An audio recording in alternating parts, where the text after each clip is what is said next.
ఓం శ్రీ మహాగణాధిపతయే నమః. ఓం శ్రీ మహాసరస్వత్యే నమః.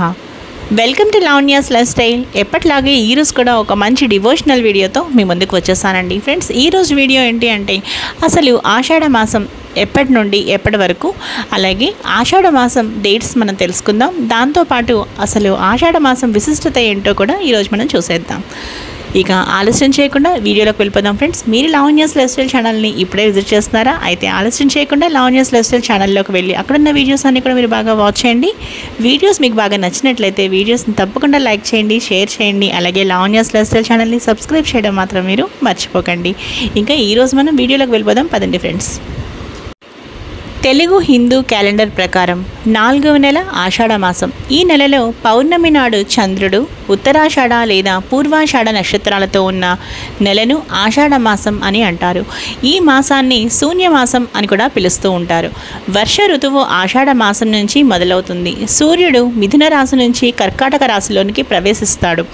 దీంతో ఉత్తరాయణ పుణ్యకాలం పూర్తి అయ్యి దక్షిణాయనం మొదలవుతుంది. దక్షిణాయనం పితృదేవతలకు ప్రీతికరమని అంటూ ఉంటారు. ఈ మాసంలో చేసే స్నానం, దానం, జపం, పారాయణలు విశేష ఫలితాన్ని ఇస్తాయి.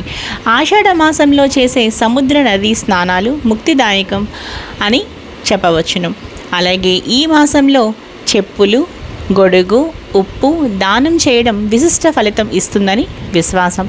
ఇక ఈరోజు మనం ఆషాఢ మాసం అసలు ఎప్పటి నుండి ఎప్పటి వరకు ప్రారంభం 2024లో ఇప్పుడు మనం చూసేద్దాం. ఆషాఢ మాసం మనకి జూలై 6వ తేదీన ప్రారంభమై ఆగస్టు 4వ తేదీన ముగుస్తుంది. ఈ నేపథ్యంలో ఆషాఢ మాసం విశిష్టత ఒకసారి తెలుసుకుందాం. ఈ మాసంలోనే త్రిమూర్తి స్వరూపుడైన గురువుని ఆరాధించే పర్వదినం గురు పౌర్ణిమ. దీనినే వ్యాస పూర్ణిమ అని కూడా అంటారు. మహాభాగవతాన్ని రచించిన వేదవ్యాసుడు జన్మించిన రోజు. అంతేకాదు, వ్యాసుడు వేదాల్ని 4 భాగాలుగా విభజించిన రోజు కూడా ఇదే అంటారు. ఆషాఢ శుద్ధ విధియ రోజున పూరీ జగన్నాథుడు, బలభద్ర, సుభద్ర రథయాత్ర కన్నుల పండుగగా జరుగుతుంది. ఆషాఢ సప్తమిని భాను సప్తమి అంటారు. ఉత్తరం నుంచి దక్షిణ దిశకు పయనిస్తున్న సూర్యుడు 3 నెలల తర్వాత మధ్యకు చేరుకుంటాడు. ఆ రోజున పగలు రాత్రి, నిమిషం, గడియ, విగడియల తేడా లేకుండా సరి సమానంగా ఉంటాయి. ఆషాఢ శుద్ధ ఏకాదశి తిథిన విష్ణువు పాలకడలిపై యోగ నిద్రలోకి వెళ్లే సందర్భాన్ని తొలి ఏకాదశిగా పరిగణిస్తారు. ఈ నెలలోని ఏకాదశిని తొలి ఏకాదశి అని, శయన ఏకాదశి అని అంటారు. ఈ రోజు నుంచి చాతుర్మాస వ్రత దీక్ష మొదలవుతుంది. ఆషాఢ మాసంలోనే తెలంగాణలో బోనాల ఉత్సవాలను భక్తి శ్రద్ధలతో జరుపుకుంటారు. మహంకాళి అమ్మవారికి భోజనాన్ని బోనంగా నివేదన చేస్తారు. ఇక ఆషాఢ మాసం అనారోగ్య మాసం కూడా. విపరీతమైన ఈదుర గాలులతో పాటు వర్షాలు పడే నెల ఈ ఆషాఢ మాసమే.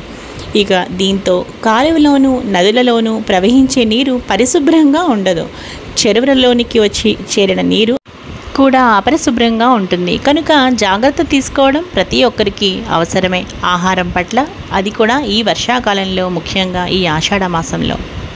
ఇక ఆషాఢ మాసం ప్రారంభ ముగింపు సమయం ఎప్పుడు అంటే 2024లో ఆషాఢ మాసం జూలై 6న ప్రారంభమై ఆగస్టు 4వ తేదీన ముగుస్తోంది. చూసారు కదా ఫ్రెండ్స్, ఇంకా ఈరోజు ఈ వీడియో అయితే ముగించేస్తున్నానండి. ఈ వీడియో మీ అందరికీ బాగా నచ్చింది అనుకుంటున్నాను. ఈ వీడియో మీకు బాగా నచ్చితే తప్పకుండా లైక్ చేయండి, షేర్ చేయండి. అలాగే లావణ్యాస్ లైఫ్ స్టైల్ ఛానల్ని సబ్స్క్రైబ్ చేయడం మాత్రం మీరు మర్చిపోకండి. మరో మంచి వీడియోతో కలుస్తాను. Keep on watching Lavanya's life style. అలాగే మీరు ఇంకా ఏమైనా నా ఛానల్లో వీడియోస్ చూడాలనుకుంటే తప్పకుండా లావణ్యాస్ లైఫ్ స్టైల్ ఛానల్ని ఒకసారి విజిట్ చేయండి. అక్కడ వీడియోస్, మీరు ఏ వీడియోస్ చూడాలనుకుంటే తప్పకుండా వీడియోస్ని కూడా వాచ్ చేయండి. మరో మంచి వీడియోతో కలుస్తాను.